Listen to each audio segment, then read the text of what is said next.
we're ready for the debate. What was his mood like? Oh, his mood is good. He is well prepared, and he is ready to go defend his record. And I think you're going to see the president on offense a lot tonight. And he knows that he has accomplished a lot, and it's a great juxtaposition. What has Joe Biden accomplished? What is he known for after 47 years? And what significance did he bring to the U.S. Senate? And I think that's going to be the big contrast. One of the things I hear from women so often is they want you to make good use of your time and to accomplish something when you have the opportunity.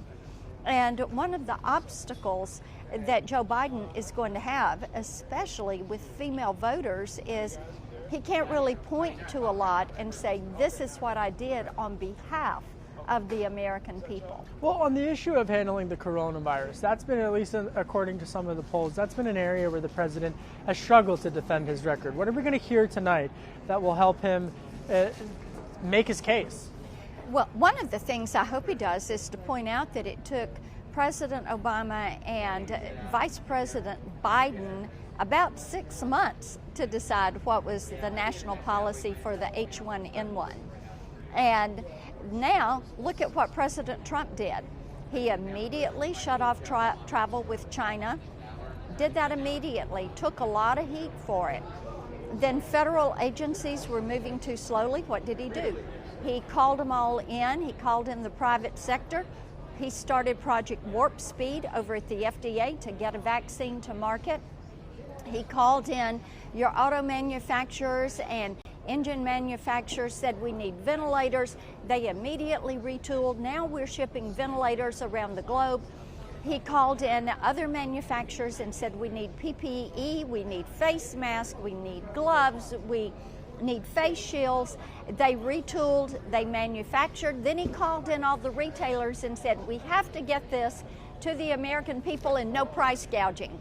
And they found a way to get that. You know, he did such a good job, even our whiskey makers, our distillers in Tennessee, they were making sanitizer. So that's what you call leadership. He didn't committee it to death. He didn't wait around for somebody to say, okay, I think we might be able to do this. He took an action, and that is what leaders do. Was he eager on the plane? I mean, is he eager to tell that story? Because the Republicans, I mean, the White House has been pummeled on this point. Though the White House has, but bear in mind, they get pummeled on everything. This is a president who has accomplished so much in 3.5 years, and every single day he has done it while the mainstream media has been beating up on him. It was Russia collusion, it was Ukraine collusion, it was the Mueller report, it was impeachment, it was all this host of things that he's had to fight back against every single day, and he has still prevailed. Senator Marsha Blackburn's with us. She's a Republican from Tennessee. She's the author of the new book, Mind of a Conservative Woman. She's also a member of the Senate Judiciary Committee. You're getting ready to have confirmation hearings for who likely could be the next Supreme Court Justice, Amy Coney Barrett. Correct. Democrats are saying, hey, wait till after the election. And what they are saying is, oh, we don't want you, President, to do your constitutional duty in Senate. We don't want to do our constitutional duty, which is provide advice and consent. The president is right to nominate. We are right to take up the issue, and we're going to be there to defend Judge Barrett and get her across the finish line. I know you have concerns about the Affordable Care Act. Yes. Many Republicans do. Many moderates do. However, November 10th, that's the opening argument of a Supreme Court case. There are millions of Americans who are concerned that should ACB, as she's called, get confirmed to the Supreme Court and Obamacare goes out, that they would lose coverage. Do Republicans have to put out a plan or at least ease some of those concerns? Those are real concerns. Yes, and here's what people need to know. First of all, nobody can predetermine how someone is going to vote. Second thing, pre-existing conditions, they're going to stay in place. They are. For individuals. Of course, it has had wide bipartisan support. It started with Republicans in the House and Democrats in the Senate. That is going to stay in place.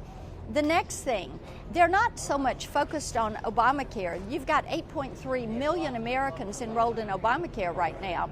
But what they are concerned about is that a constitutionalist judge would block their plan to put socialized medicine, government-run health care, and put everybody, whether you're Medicare, Medicaid, VA, TRICARE, or the 178 million Americans that have insurance through their employer or the private market, put them all in the same cup of tea. One more question on this, and I have to ask you about China before I let you go. What are you going to ask her? What do you want to know from ACB?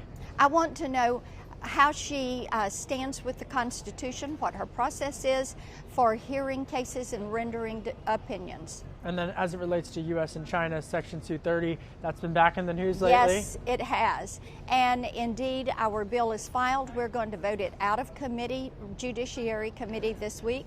We're moving forward with it. We will put these reforms in place. We're sending a message to big tech that they can no longer run roughshod and with their censorship, their prioritization, and their preferencing online.